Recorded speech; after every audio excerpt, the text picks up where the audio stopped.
গাংনীর পীরতলা গ্রামের দুই বন্ধু কলেজ ছাত্র সিয়াম এবং বাকি বাস মোটরসাইকেলের মুখোমুখি ধাক্কায় নিহত হয়েছে।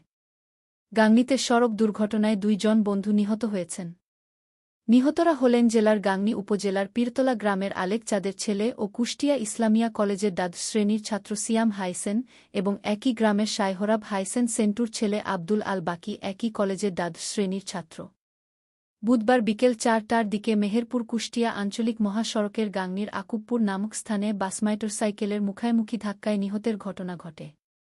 স্থানীয়রা জানান, কুষ্টিয়া ইসলামিয়া কলেজের দ্বাদশ শ্রেণীর নবীন অনুষ্ঠান শেষ করে একটি মোটরসাইকেল জায়গে সিয়াম ও তার বন্ধু আব্দুল্লাহ আল বাকি মেহেরপুরের গাংনীর উদ্দেশ্যে আসছিলেন।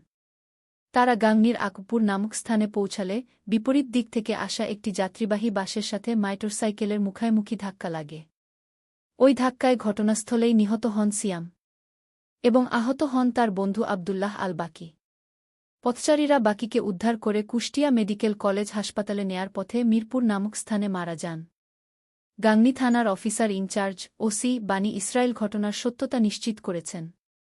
মুজিবনগর খবরে নিউজের জন্য যোগাযোগ মুজিবনগরখবর.com, মেহেরপুর এর উপদেষ্টা সম্পাদক আসফারুল হাসান সুমন, মোবাইল 017222266606।